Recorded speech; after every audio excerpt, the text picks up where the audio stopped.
Hello again, everybody, and welcome to another exciting episode of Streamy Streams with TJ, where tonight we're continuing the adventures of writing adventures. Yeah. Hi, everybody. How is it, everybody? I'm super tired. Yeah, went to a convention this past weekend, GameholeCon. It was interesting, to say the least. I had fun. There were some things that were amazing. There were some things that I didn't quite care for. But overall, it was a lot of fun, and I got to do a lot of cool things. I built out of Sword Coast Adventures Guide. I built a Blade Singer and was massively. Thank you, Vorthon, for following. Always nice to see a new follower. I don't know why that didn't play a noise. It's supposed to play a noise. Where's the noise? Give me a second. I just realized I don't actually have this set up the way it's supposed to be. There we go. There's supposed to be a noise in that place. Apparently it didn't work. But the flash... Anyway, thanks for following. So yeah. What was I talking about? Oh, I was talking about Blade Singer. So yeah. I played this Blade Singer, and we did this mission basically where we get sent off to find some halflings, a halfling family that had been basically captured. We had no idea where they went. So throughout the thing, we go, we investigate, we find out they're not where they're supposed to be. Big surprise. And then we meet this elf chick that says, oh, don't worry, I saved them. You just have to follow me to this unmarked location in the middle of nowhere where no one can hear you scream. And, you know, us being us, we went, yeah, sure, we're adventurers. We always follow strange people we just met into places where no one can hear us scream. That sounds great. Surprisingly enough, we get ambushed. What's supposed to happen, because I've actually ran this adventure, what's supposed to happen is you're either supposed to give up or during the fight you're supposed to get captured.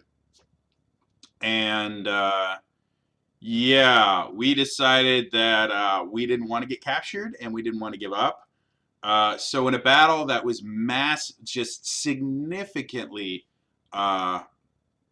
balanced to just wipe us out completely, we kicked ass. Throughout the entire adventure, no one ever hit my Blade Singer. Now, the Blade Singer is a wizard subclass. I had a grand total of 17 hit points, and that was because I was a third level character.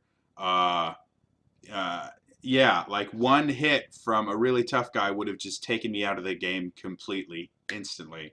But due to the fact that I could boost my character with a bunch of different things. I got a spell that would raise my AC. It's called Shield, and then I was doing my Blade song, so I was dancing, and someone that's dancing is apparently harder to hit. And then I cast a spell that made me super blurry, so no one could hit. Like, it was so much fun. We spent the final battle. I just ran to like the front of this big group, and the big bad guy just kept taking swing after swing at me.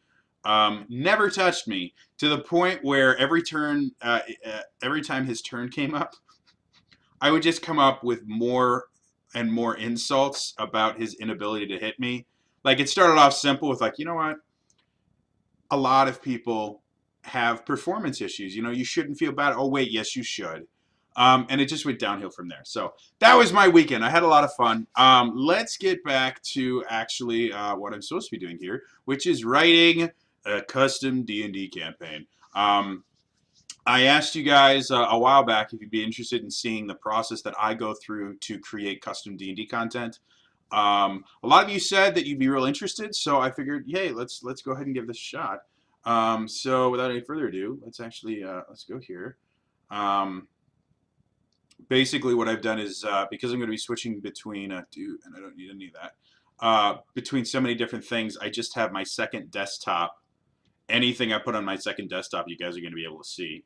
And I'll kind of show you the different things that I do. So this, first things first, this is what we did last week.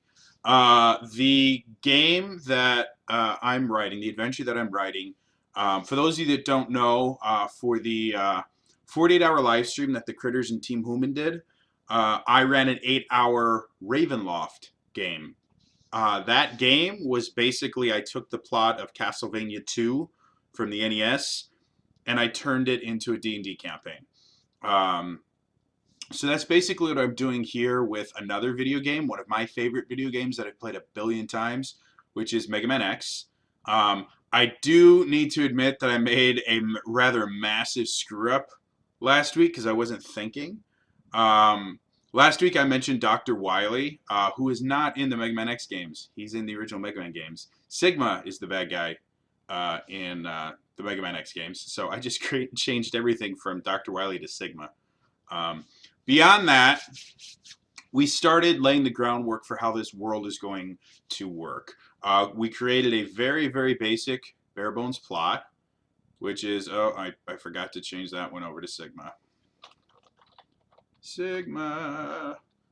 Again, guys, I've played this game a million times. It's really sad that I Anyway, so we started with a really, really basic plot.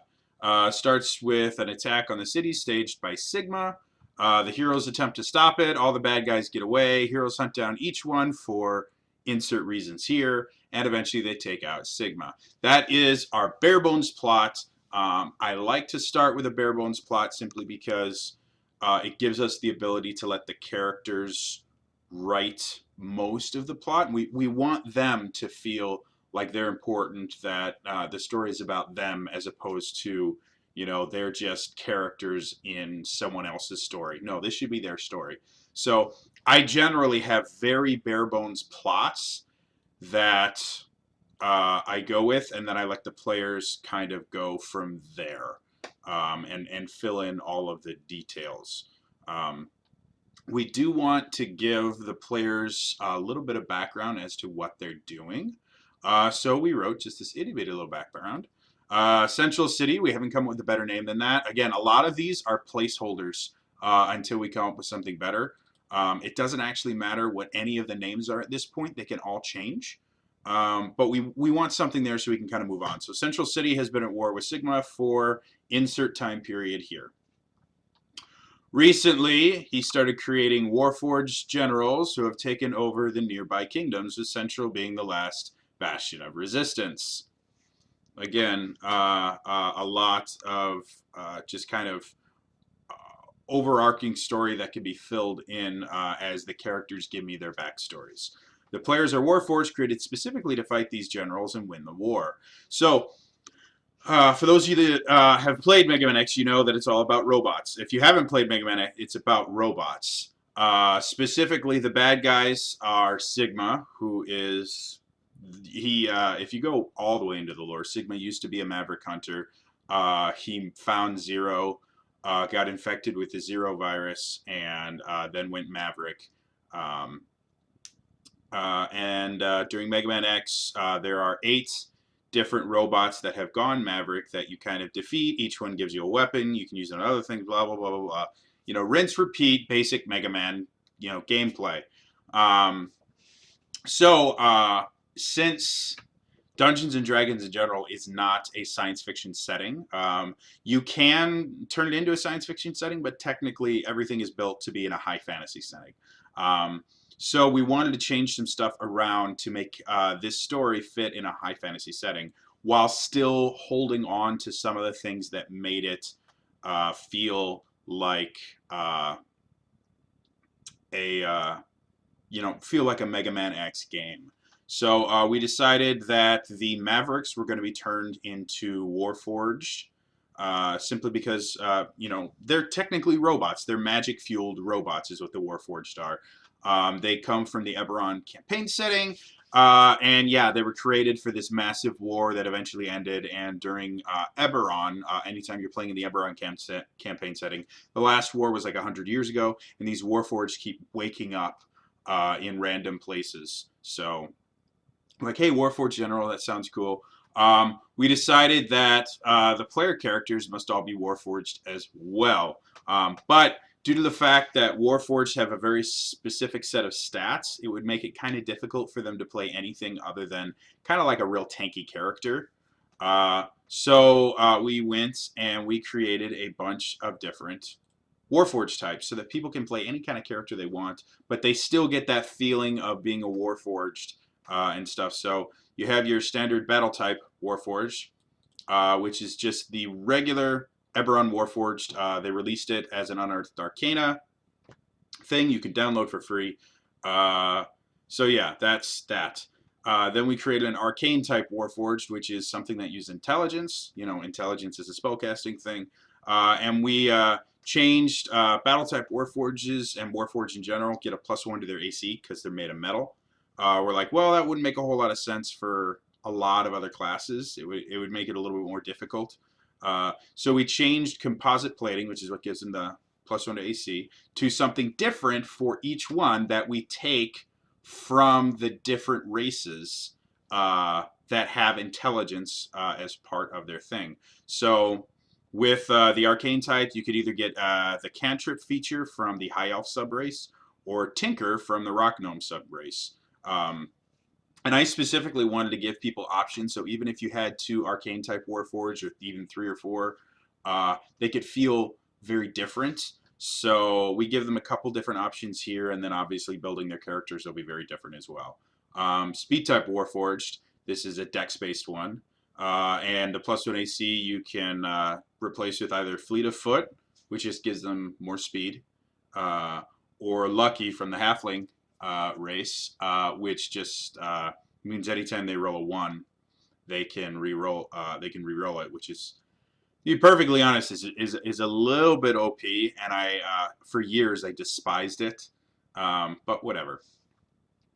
Control type Warforged are charisma based. These are like your bards, your sorcerers, you know, things like that that are and charisma in general is used to manipulate and control people. So I'm like, control type Warforged.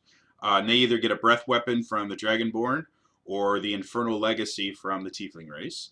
And then faith type or wisdom types, and they get either Celestial Legacy, which is Infernal Legacy but for angels, from the Azmar race and the DMG, or Dwarven Toughness from the Hill Dwarf subrace. So that's what we've got thus far. We have also described, these are the 8 generals. They're based on, and I'm going to bring it up here. There we go. They are based on these guys, the Mavericks. We got Chill Penguin, Spark Mandrill, blah, blah, blah, blah, blah, blah, blah, blah, blah, blah, blah, blah, blah. These are the bad guys. We've all fought them before. If you played Mega Man X, which I have unbelievably, tons and tons and tons and tons. I cannot get enough of this game.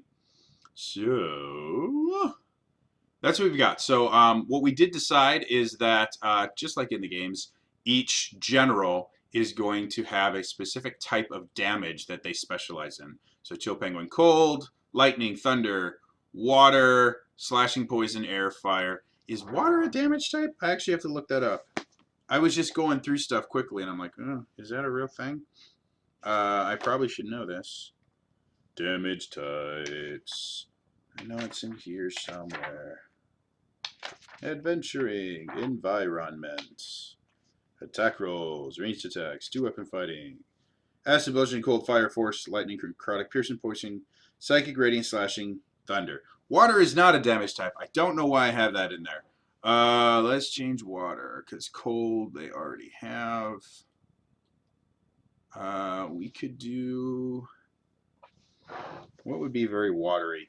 By the way, guys, if you have suggestions or comments, or just want to tell me how awesome my hair looks, feel free to chat it up in the who's he? I cannot talk at all right now. In the chat, I have it up so I can read it and I'll respond and do all this fun, amazingly awesome things. So if you guys have a personal opinion on what you think Launch Octopus should be,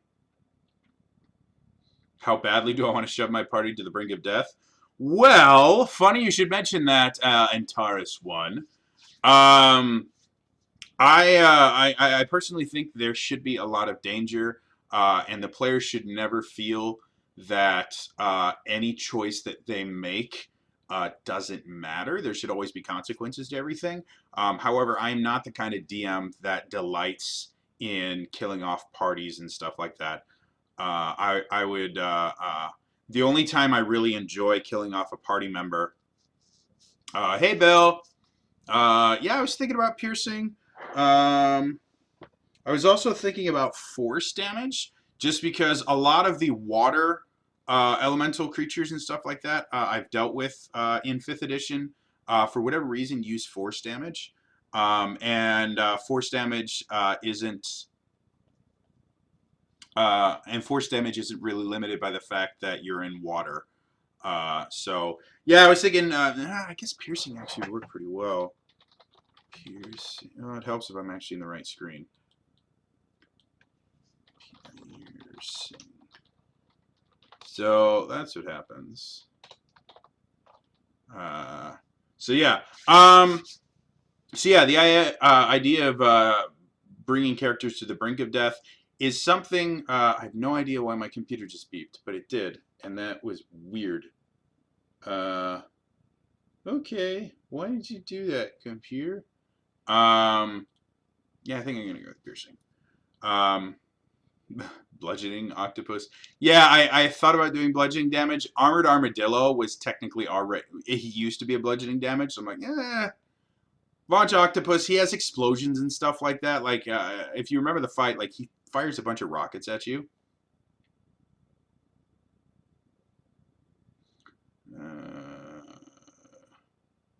Yeah, thanks. I think it's Vorthon. It's a little hard to read on here. But thanks. Get some sleep, dude.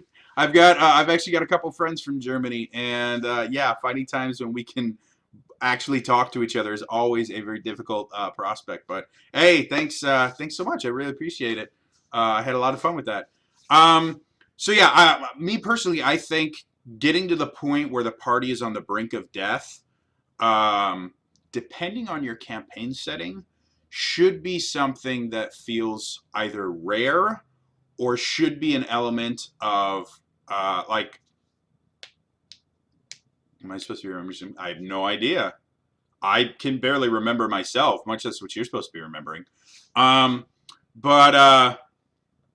like if you're playing in Dark Sun campaign, the whole thing is designed to just be this very hopeless environment, and you should feel stressed the entire time. So if you're making a campaign kind of like that, where you want your characters to be kind of stressed out and feel kind of hopeless the entire time, leaving them and constantly taking them to the brink of death without killing them off completely is a great way to do that. However, if you are working in a more kind of Forgotten Realms, high fantasy, where they should feel kind of adventurous, then you want to kind of focus on when you bring them to the brink of death, that should be a major story point. They should, the contrast between them feeling really, really powerful and them feeling almost powerless when you bring them to the point of death or brink of death, or even further if you kill off a few of the characters, that should be a massive contrast because it makes it that much more powerful a point. And when you get to a position like that in the story, it should be important. It shouldn't be just some random battle that they accidentally. No, even if you are in a random battle where they accidentally just play really poorly or you roll really well, instantly change this. Yeah, a little bit. Thanks, Vorthon. It had nothing to do with you and everything to do with just my computer's kind of weird every so often.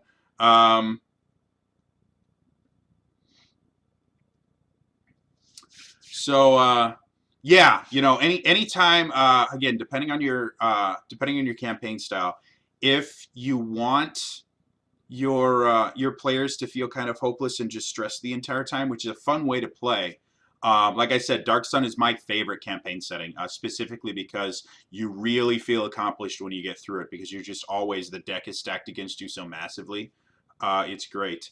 Then yeah, always give them difficult battles all the time. Yeah, otherwise, yeah, make sure if you're not in a situation like that, anytime you do bring them, it should be significant. It should be something that changes the way their characters act, their characters respond to threats. It should be a turning point in their adventure.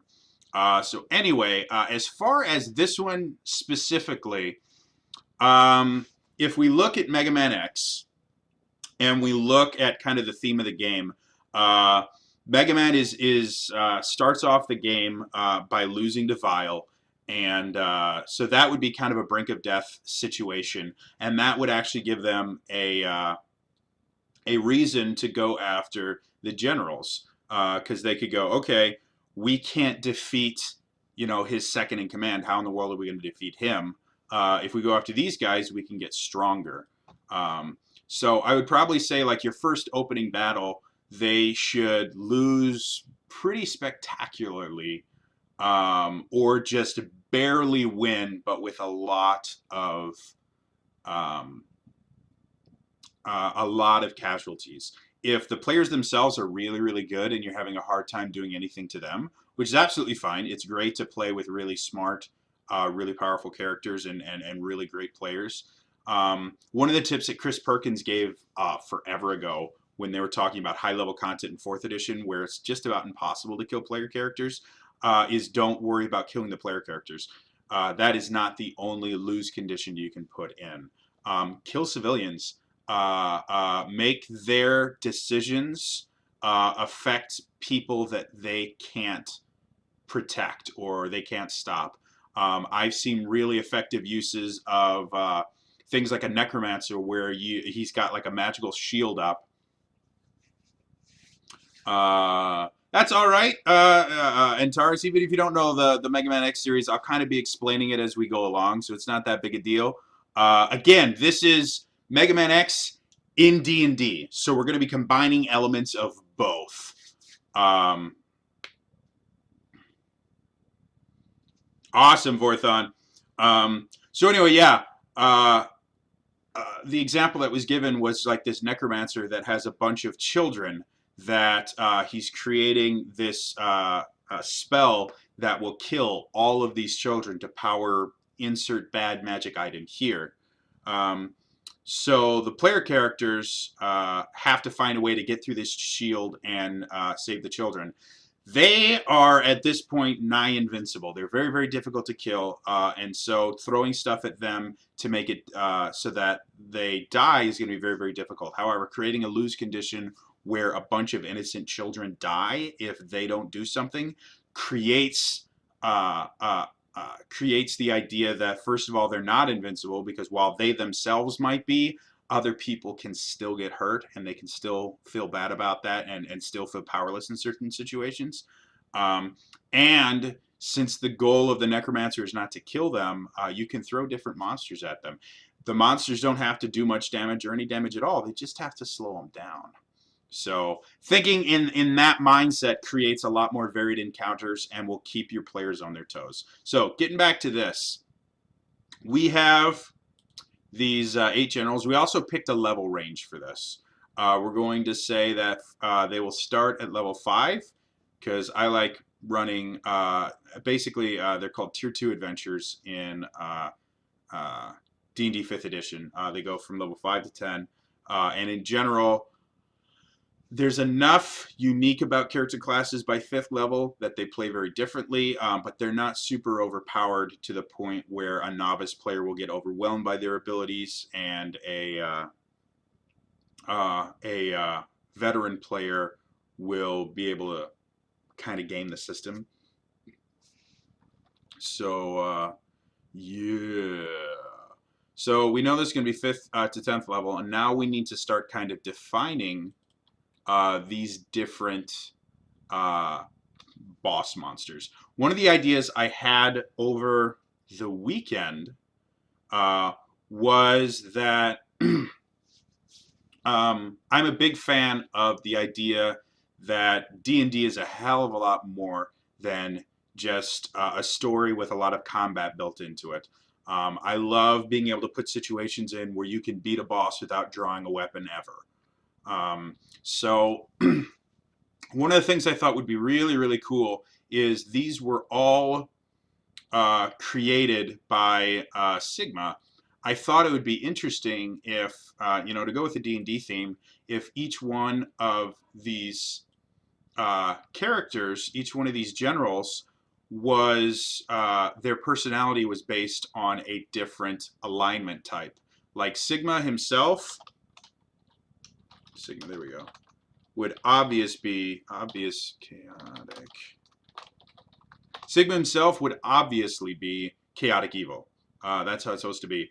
So we have 8 different alignment types and we have 8 different things. So each one of these guys, we can create a different alignment type, and that will help us to kind of define how they interact in battle, and kind of go from there. You know, even and a lot of people go, well, how do you have like good characters that are fighting against the adventurers?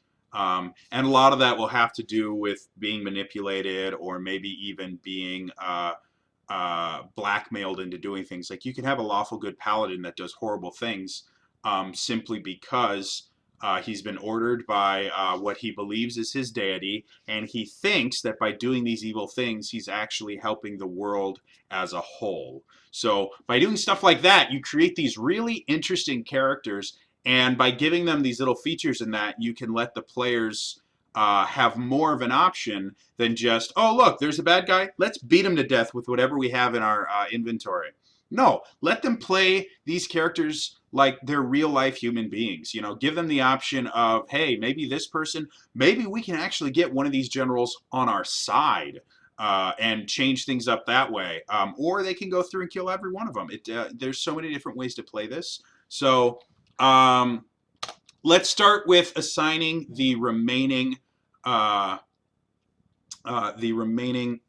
alignment types. To kind of remind you guys what all these alignment types are, I'm just going to create a little bit of space here, and we're going to just put them in. We've got lawful good, which I made clawful good. I have no idea why I made clawful good. All right, thanks, Bill. Nice to see you again. So we got lawful good. We've got neutral good. We've got chaotic good. And then we go down to lawful neutral. True neutral. Helps if I actually put a space in there. True neutral. And then chaotic neutral. Helps it. Wow, I'm just spelling horribly right now. And then we have lawful evil and neutral evil. So we have all these different things, and then obviously chaotic evil is Sigma. So we have all these different things, and we need to kind of match them up with what we have here. It doesn't actually matter which one goes with which general, because we're going to kind of define the generals. We're going to kind of define the generals by what they do and everything. Like none of the generals, and that's one of the reasons I tend to pick older like Super Nintendo and NES games when I'm doing something like this, is they tend to be fairly plot light, and they don't tend to have a lot of motivation behind most of the characters. As you get further along, gamers as an audience started expecting more and wanted to know why characters are doing what they were doing, as opposed to just giving a very basic plot and saying, go do this. So yeah, none of these characters actually have really all that many motivations from the get-go. But kind of looking through different things, Storm Eagle.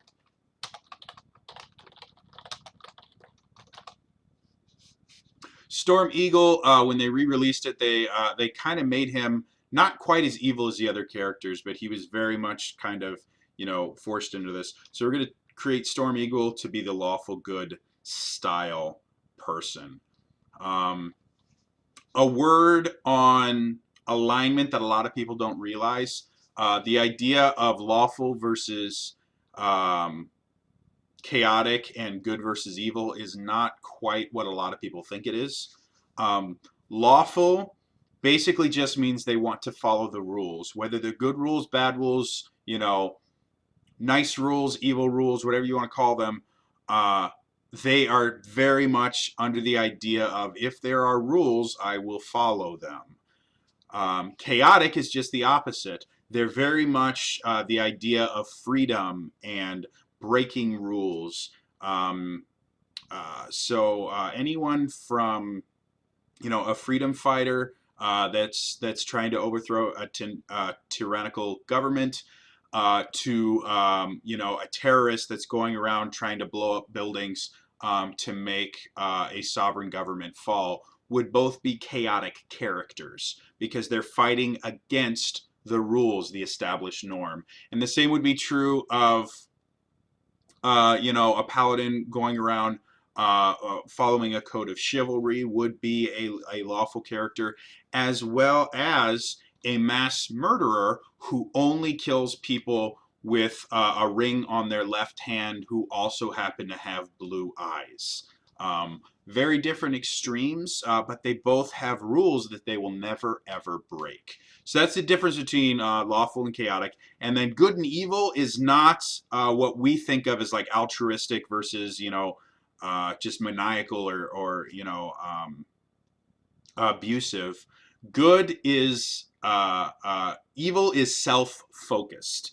It doesn't mean that everything they do is going to cause harm to other people. They're always going to worry about their own needs before anyone else's. So evil is self-focused. Good is others-focused. It is selfless. They are always going to take everyone else's needs before themselves. Now, that does tend to translate to we see people that are selfless as quote-unquote good and altruistic people. And we see people that are selfish and self-motivated as bad people that don't care about the world around them. So that's kind of where we get it, but that's not what they mean. So as we assign these different alignments to these, let's not forget that when we start creating backstories and everything for them, it doesn't mean that a lawful good, Storm Eagle is going to be incapable of doing bad things.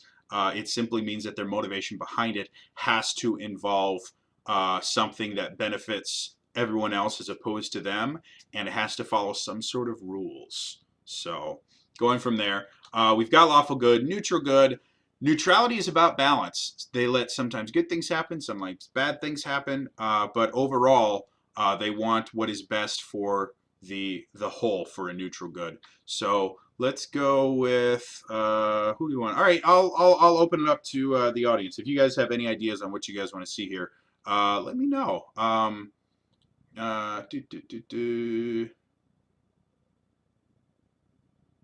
And I'm just looking over the different things that we are doing here. So yeah, if you guys have a specific guy that you think should be any of these, just let me know. I'm gonna go neutral good. Let's give it to Chill Penguin. We'll do that. That's fine.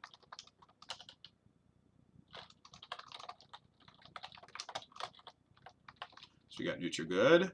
Now we need chaotic good. And I like the idea of flames in general. Always chaotic. And I like fire. Always have. When I build characters that use magic, they have a lot of fire in them. So I'm going to make him chaotic good. Now for lawful neutral, I like the idea of the underwater one being very lawful neutral. And then here, we have true neutral. You could almost make Armored Armadillo. When you think about the stage and everything, he's kind of hidden at the end of a mine underground. He's very much alone. I could almost see him playing a very monk-like character. So true neutral would be very, very cool for him. And then we need chaotic neutral, which can be played one of two ways. One, it's all about just, creating chaos and stuff like that. Or two, it's crazy. Like 100% just off the wall crazy.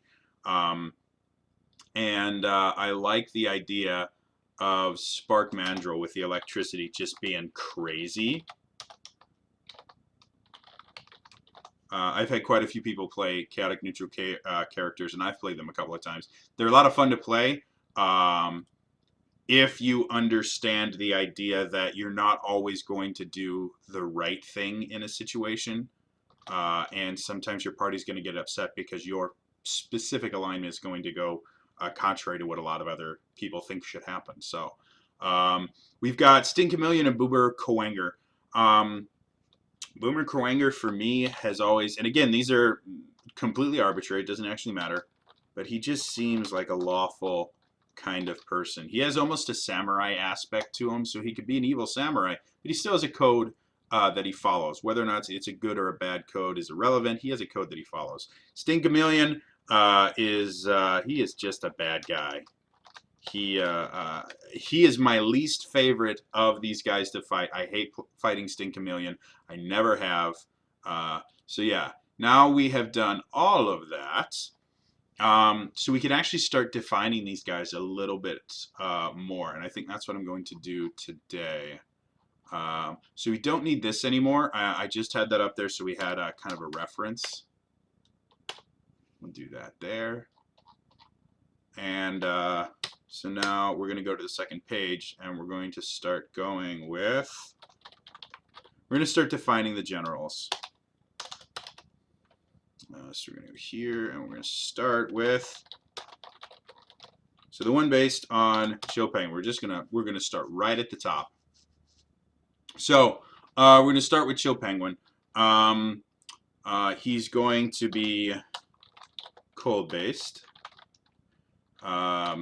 And now we're actually going to go to the other stuff I have. So we got Chill Penguin right here.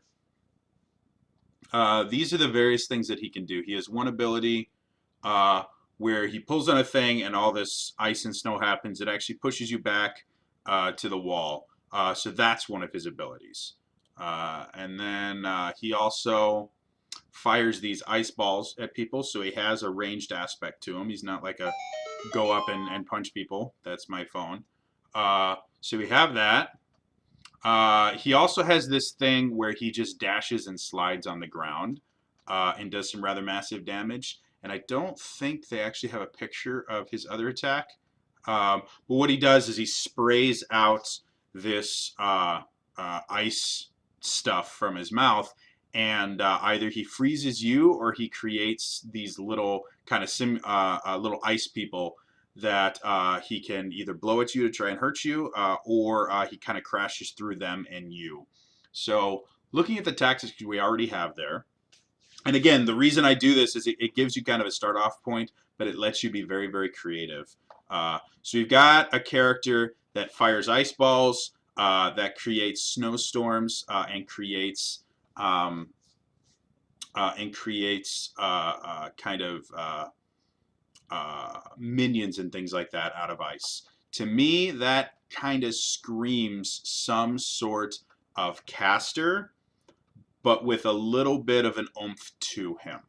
We're going to want someone that can take a little bit of damage because, you know, you're going to have to fight against player characters. But for the most part, he's going to be a caster. So now we're gonna go away. I've had the player's handbook out. We're actually going to go away from the player's handbook, and we're going to bring out the monster manual. Now, one of the things that I have, and I don't even know where I found it anymore, but I'm going to bring it up. I'm just going to move you guys over a little bit so I can get to here. No, I don't want that. Go back to where you were. Thank you. Okay, we're going to do that. Okay, I'm going to bring this over here. This is something that I use all the time when I am building encounters, simply because it does all of the hard stuff like math for me. I want to bring you up here, and then you. So what this is I put the number of, let's say we've got 5 4th level PCs. This tells me that if I want to give them an easy encounter, I need to put about 625 experience in it. Medium's about 1250, hard's about 1875, deadly is 2500. So this makes it very easy for me to be able to kind of go through my monster manual and figure out what I'm going to be throwing at my characters. If I go to encounter building, the second tab, this tells me what every challenge rating is and how much experience they're going to give. So if I need, like a hard is 1875. if I throw a challenge rating 5 at them, that is going to be the experience equivalent of a hard fight. So due to the fact that this is actually going to be, yeah, calm down. Starting off with a 5-person team is always kind of a good thing. You may not always have 5 people, but it's a fairly standard party. So I will, when I custom build stuff, I will base it off of 5 people, and then I will put the ability to kind of modify it as needed. So what we're going to do is, I'm going to go here. So I'm going to say that a boss battle against a general should be in the hard category. So we're going to start with, we need 3750. I would say a challenge rating 8 monster would be just barely over hard by about 150 experience, but would be much closer than a challenge rating 7. One of the things I found in 5th edition, single monsters are significantly easier to fight, even if they're really powerful, than a lot of smaller monsters. So if you're doing something where you're just going to throw one monster at a group of PCs, you can stack it a little bit higher, and it's still very, very doable.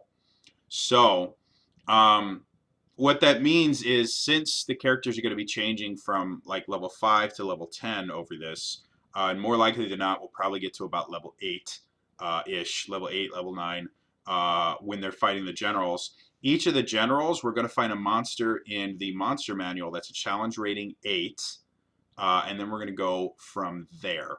The easiest way to do that, and I've got it right here. I've got all my books on my lap right now, so if you guys notice me kind of, that's because I'm, see, is I'm actually going to go to the Dungeon Master's Guide. And one of the nice things that they have in the Dungeon Master's Guide is they actually have encounters and monsters listed by their challenge rating, which is insanely useful. So they have monsters by their types, which we'll be using, or their the area you find them in, which we'll be using later. And then they have monsters by challenge rating. So I'm actually going to go to challenge rating 8. So what we have here is it 1, 2, 3, 4, 5, 6, 7, 8, 9, 10, 11, 12, 13, 14, 15.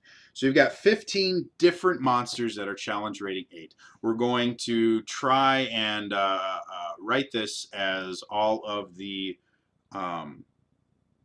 generals are going to be a challenge rating 8 or 7-ish, you know, somewhere in there, monster. And then when the players get higher levels, you can just add kind of minions to the fight to make it either more difficult or less difficult. And you can remove things to make it less difficult, you know. So what I think I might be doing here is I'm also going to look at the challenge rating 7 stuff, because again, this guy, we've already decided he's going to be some sort of a spellcaster, and he's going to be cold based. So what we're going to do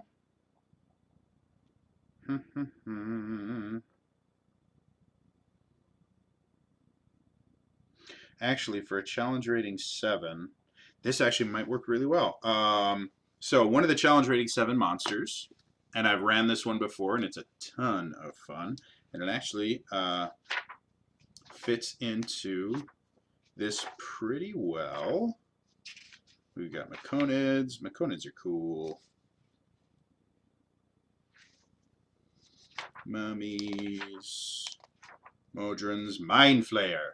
Yes, I said it. Mind Flayer. So Mind Flayer is a challenge rating 7 monster, meaning for a party of 5 level 5 creatures, this would be a tough fight. It'll be 2900, so it'll be between medium and hard. And then with the fact that we're going to give him the ability to summon some creatures, that will knock it up to the hard difficulty without too much trouble. So what we're going to do, as I break everything and rip it to shreds, and I don't need this open anymore because I'm not going to be dealing with it. Okay, so we're going to do that. We are going to go here, here, here, here. What am I doing? I'm going crazy. That's what I'm doing. So we're going to go here.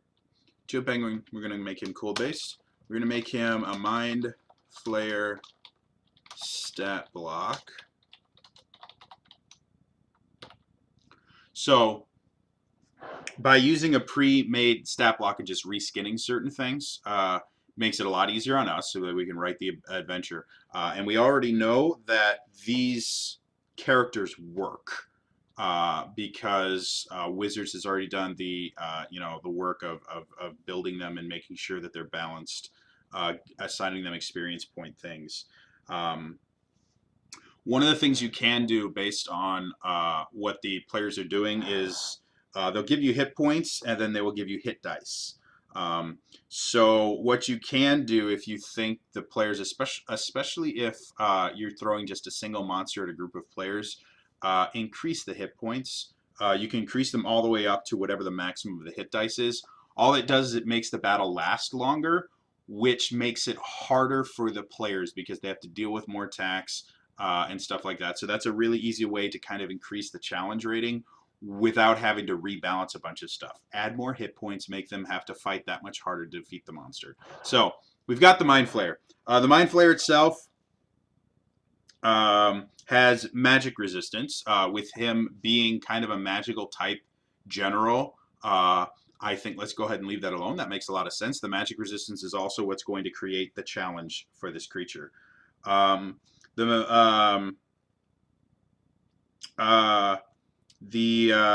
Mind Flayer also has innate spellcasting psionics. It can cast Detect Thoughts and Levitate at will, which again, when we look at the Chill Penguin fight, is not that bizarre. Chill Penguin has a lot of movement and moves around a lot, so Levitate makes sense. Detect Thoughts is a role-playing ability, so yeah, we can use that to our advantage. Then they also can do once a day. They can Dominate Monster and Plane Shift. Dominate Monster will be something that they will probably be able to use if the characters summon anything, which I think would be kind of, let's, reskin it. Everything is cold based. Let's say that Chill Penguin, whatever we decide to call him, can actually encase a creature in ice and has kind of like a hydromancy ability, to where if he to use the Dominate Monster, he actually just encases the creature in ice, and that's what gives him the ability to dominate it. The spell still works the exact same way it would have. It's just flavor text to make it feel different. So now that we have that, it has... it doesn't have really any spells, though, and that's going to be a little bit difficult. Maybe I want to use... There we go. We're going to use... Oh, and it changes into a challenge rating 8. We're actually going to use a variant. They have a variant in here. We already were thinking about using a challenge rating 8. Anyway, they have a variant of the Mind Flayer, which is the Mind Flayer Arcanist, and that adds spellcasting abilities. So we're going to use that variant. This is going to be Mind Flayer. We're going to put this in here. Arcanist. So that'll give us the spellcasting we were looking for, but still have that, kind of cool abilities that it's all built into. And then probably what I'm going to do, they have a spell list here. And so what I'm going to do is I'm just going to replace certain spells to stick with the cold theme. Or there will be certain spells that I just reskin the damage as, well, we're going to call this cold instead. Things like Ray of Enfeeblement they have as one of the spells you can cast. Again, we don't have to actually change the spell. We just flavor text it to be he fires a ray of cold at you. Or in this case, you could even say that he fires the ice ball that we've seen in the game and just go, pow, shoots an ice ball. When it hits you, it freezes you and makes it very difficult for you to move. Ray of Enfeeblement halves your strength and has the damage you do with any strength-based attacks. So that makes perfect sense. And that's a really simple way to reskin something while still keeping the stat block that we already have here. Here's Lightning Bolt. Are there any other? I'm actually going to bring out my PHB real quick to look at the wizard spell list because he's a wizard basically. He's a wizard, Harry. And so I'm just going to go to the spell list, and this is where running a lot of games has given me a slight advantage over your average person because I know what most of these are just by looking at them. Fog Cloud's boring. No, I went second level. First level stuff actually isn't all that bad.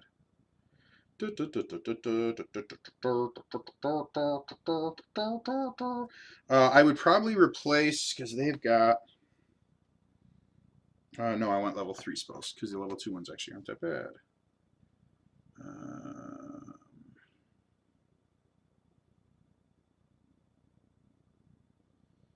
So they have Lightning Bolt, which is a major damaging spell. That I would just reskin into like a freezing bolt, or something similar to that. Just change the damage from lightning damage to frost damage, and kind of go from there. He also has Clairvoyance, which really doesn't make a whole lot of sense. As a Mind Flayer, it does. As this character, it doesn't. So I would kind of take that from his prepared spell list and put on Sleet Storm, because that is very much what this would be, to a T. And then they have Sending, which I actually can't remember what Sending does. I'm going to look that up. Utilix Freezing Sphere, which I will probably use. Q, R. Every time I look through this book, I have to actually list the alphabet because I'm not smart enough to realize without it.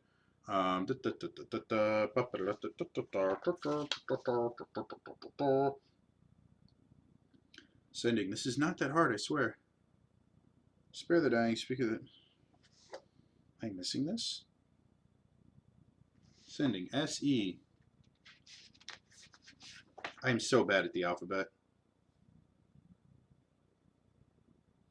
Seeming. Sending. There we go. Yeah, and that's exactly what I thought. It's just a communication type thing, which again makes sense with the Mind Flayer, doesn't really make sense with us. So I'm probably going to change Sending to, what other third level spell could I give to him that would make sense? Tiny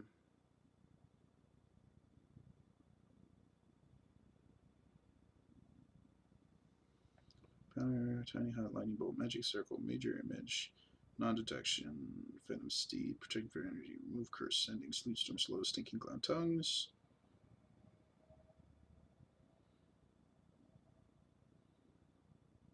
I'm probably just going to put in, yeah, 4th level, that's what we're going to change with. So we'll leave Sending in there right now just because I don't really have something better, and he already has 2 other spells that I can deal with. For 4th level, he has Confusion and Hallucinatory Terrain. Again, makes perfect sense for a Mind Flayer. Doesn't make sense with ours. So just like any other wizard can pick any other spell, we're just going to switch out a couple spells. Hallucinatory Terrain, we're going to change to Conjure Minor Elementals. I should probably write all this stuff down. So I'm going to Penguin. We're going to go here.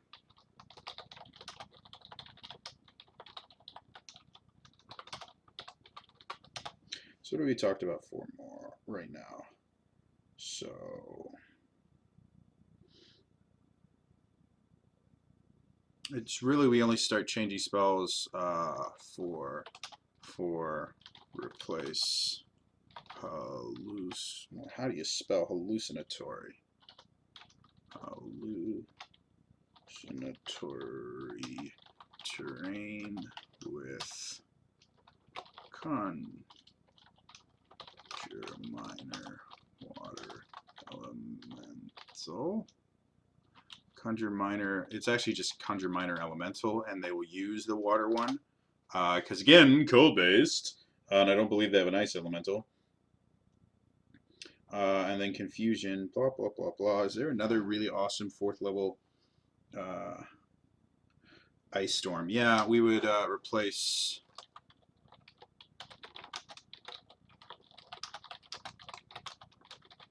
We replace Confusion with Ice Storm. Sleet Storm, which we talked about before, that I can't remember what we changed. Oh, it's Clairvoyance. So we're going to go. I am going to rip this book to shreds in just a second here. Let's go.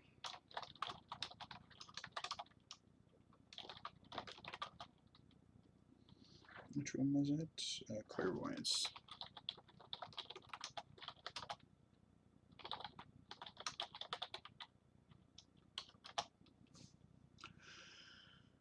So, Sleet Storm basically just makes it more difficult for them to move around.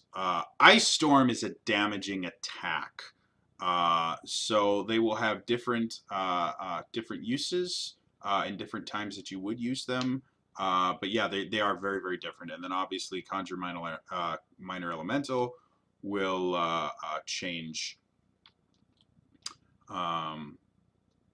that will give us those extra creatures that we wanted. And then they get all the way up to 5th, which has Telekinesis and Wall of Force, which is not what I want. We're going to replace Wall of Force.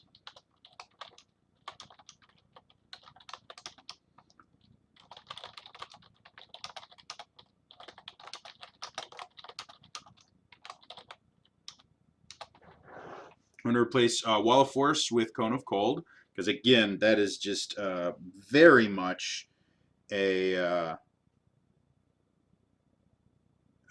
what do you call it? A very, very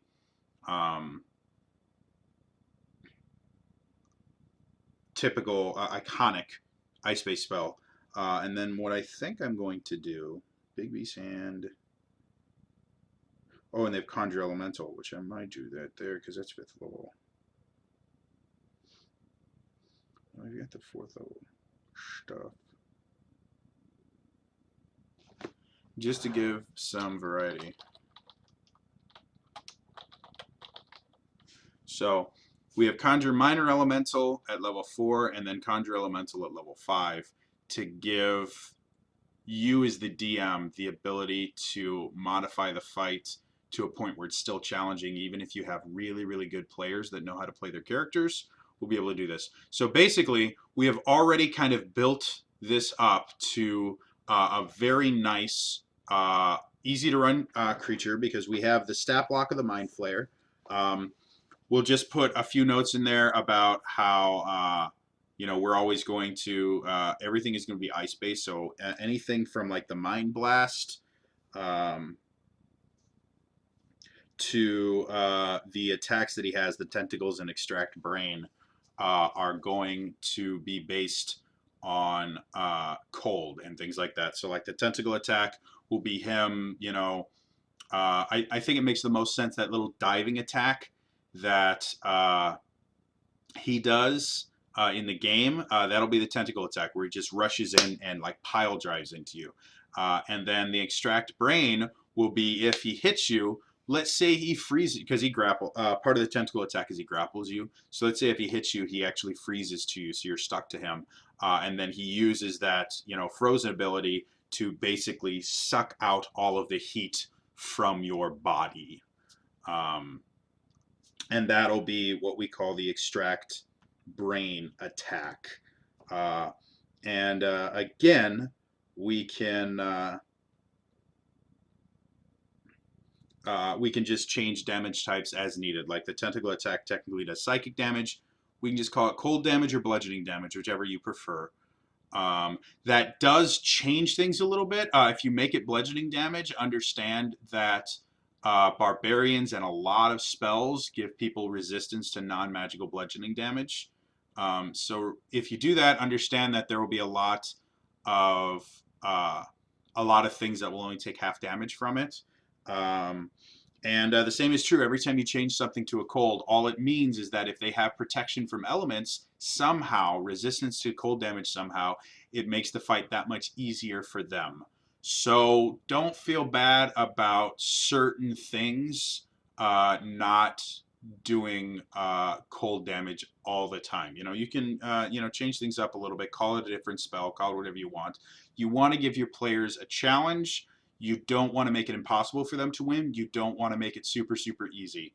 let your players kind of gauge how they do this. So the major stuff that you have to change, we've already done. This is the big change. It's a challenge rating 8 creature. Now, if they come at it with more powerful players, let's go back to my spreadsheet here, and let's go back here.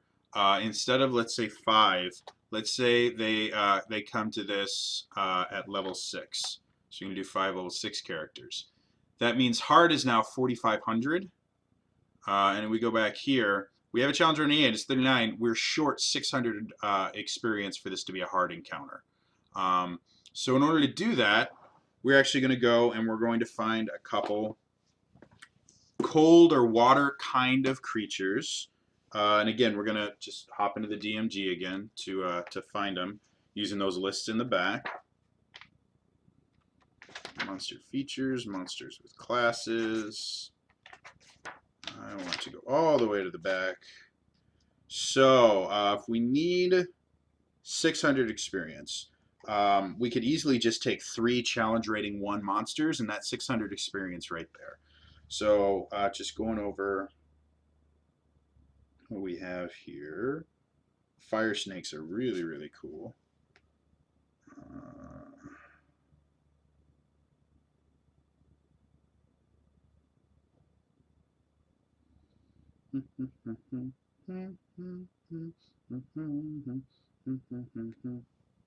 Sorry, I'm just looking at all these. Spectre would be really, really cool. Let's look up the Spectre, because I think they do necrotic damage.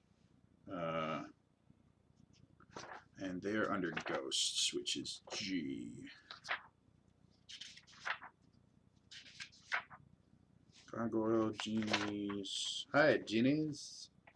Ghost. Ghouls. Oh, I guess they aren't. Maybe they are under S. There's a Sphinx. Spectre right there. Yeah, so let's say if they come here at level 6, instead of level 5, so level 6, we're going to say add 3 specters. Really easy to adjust on the fly so that you can leave the character. You don't have to rebuild them or anything like that, but if they come to this at a different time, you just make it that much more difficult. So it's still a challenge to them. We're going to go back here, and we're going to go back, and let's say they decide not to do this for a while. They're going to fight off a couple different guys.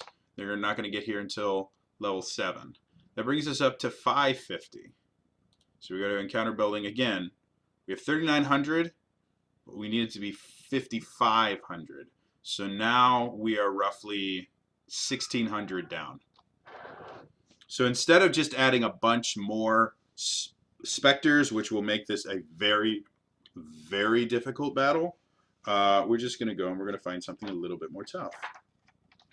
So we've got that. If we need 1,600, if we do 2 challenge rating 3 monsters, that'll be 1,400. So it'll be really, really close. And then we can add another challenge rating 1, which would bring it up to 1,600. So we'll keep the specters because we already have specters picked out as something that we're going to do. The necromantic damage kind of fits with the cold damage theme. So what do we want again? We want a challenge rating 3. So challenge 3. Perfect. A blue dragon wormling is a challenge rating 3 monster. Except blue dragons are lightning. If I had a white dragon wormling, that would be perfect. Let's see what I can find. Challenge rating 3. Oh, even better. Winter Wolf. Winter Wolf is a challenge rating 3. They are a bitch to fight. They really are. They do some bad, bad stuff. There's a white. I love whites. They're fun. Water Weird. What's a Water Weird? Actually, Water Weirds are challenge rating 3. We'll just do Water Weirds. That'd be perfect. So again, we're just going to very quickly go in here. So level 6, add 3 specters. Level 7, add 2 water weirds, and 1 specter. I totally spelled weird wrong. I probably still spelled it wrong there. I don't really care. And then level 8. So as you guys can see, this kind of follows a pretty predictable formula here. We're going to go back here.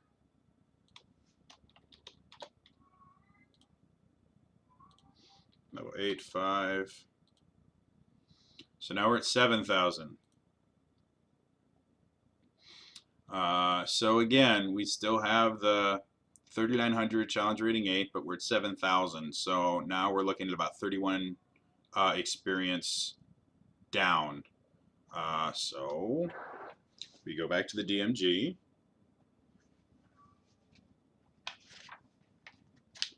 And probably if we get 2 challenge ratings 4, that'll give us 2,200 plus a challenge rating 3. Or actually, 2 challenge rating 4, 2,200, 2 challenge rating 2, which would give us another 900. So let's do 2 Banshees, because I know Banshees and they're going to kind of fit in here anyways. Add 2 Banshees and 2. What else do we have for challenge rating 2?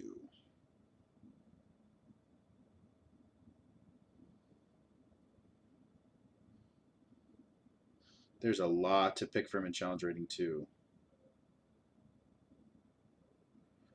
Marrow, is that what I think it is? I have to look up my my monster manual here to make sure I know what I'm talking about. M is for marrow. It's good enough for me. And it might be, if it is what I think it is, it might not be under M. I didn't think it would be. I think it's under, there it is.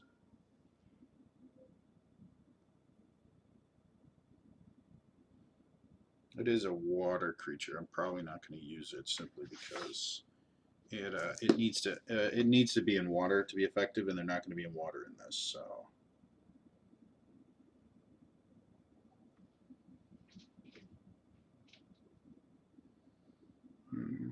a white dragon wormling would be perfect, and 2 dragon wormlings. So 2 banshees and 2 white dragon wormlings. The furthest they will ever be is level 9 by the time they reach this person. So one more time, we're going to go back in here. Yeah, that's what I want. And go here. Boom, boom. So level 9, that brings us up to 8,000 for a hard. So we still have 3,900. We need another 4,100 to be able to do that. So if we go to challenge rating 5, if we get 2 challenge rating 5s, they're 1,800, it's 3,600. And then we're only shy 36 for, we're only shy 500. So we could put 1 challenge rating 2 in there. So we could keep the white dragon wormling that we used before. So add 1 white dragon wormling, and for challenge rating 5, I think the elementals are the ones. So I think we're just going to say straight up.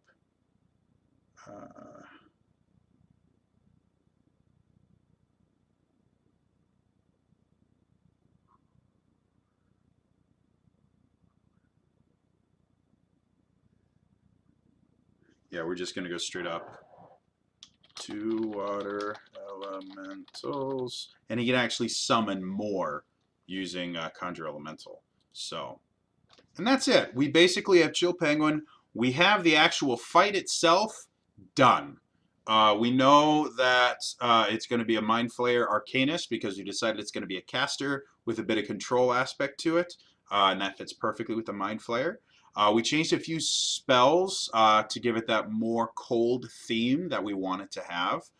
We've created some minions so that if you have a strong party, they're not going to completely just demolish.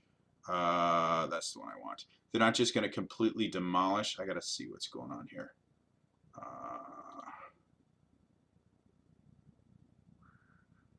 Oh, it's just stuff from Facebook. Gotta love it. All right, so I did the wrong thing. There we go. Bring this back to the front. So yeah, we have basically all this stuff here. That's pretty easy. We have it based on every level they can come in. We have a way to make this an interesting and challenging fight for them. Yeah, basically, other than writing up a kind of character description for Chill Penguin and coming up with a better name than Chill Penguin that kind of fits in the realm that we're creating, we have everything done for that aspect. Since we've laid the groundwork for all of this, it will actually be that much easier to do the the other generals and stuff like that. Otherwise, yeah. So if we go back, we have a neutral good. Chill Penguin himself is a neutral good. Due to the fact that I've been doing this for a little over an hour now, I think this is where I'm going to end it for tonight. So, yeah. This is, again, this is how I do it. These are the things that I do. If this is something that you guys are interested in seeing me writing the rest of this campaign, let me know. I will be finishing this off, and I will probably come up with maybe a contest or something where I could find a way to give out the completed adventure to somebody, or maybe make it a Patreon reward or something like that. So, yeah. What else? Yeah. So, I hope you guys enjoyed kind of a look into how I do things. The way that I've set this general fight up is actually very similar to how they set up encounters in the D&D Adventure League, things like expeditions, where what they'll do is they'll give you an encounter, and then they'll say, oh, by the way, if you have a really strong party, change it this way. It just makes it that much faster when you're running it, so you don't have to rebalance on the fly. By just taking this extra, 30 minutes of prep time, when you're playing it, it can go very, very smooth, and your players will think that you were somehow smart enough to know exactly what level they were going to be when they decided to choose this adventure. And it just makes you seem that much, cooler. So I'm going to go ahead and hit the save button and minus out of all of these things. That's my awesome background that changes randomly. And I totally have this wrong. Do that. Much better. See, much better. Now it has the way it's working. So, thanks you guys for those of you that showed up. Thank you, Antares1 and Vorthon and Bill.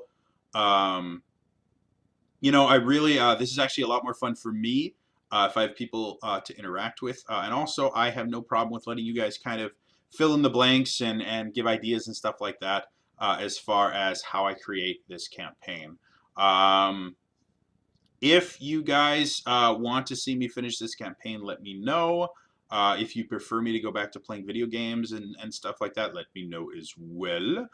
I'm always interested in your feedback. I want this to be something that I can write this campaign on my own and still come up with a really, really great campaign. The reason I'm doing this is I want you guys to be entertained and be able to have fun and kind of get this glimpse into what goes into making an adventure when I make it. A lot of people do it a lot of different ways.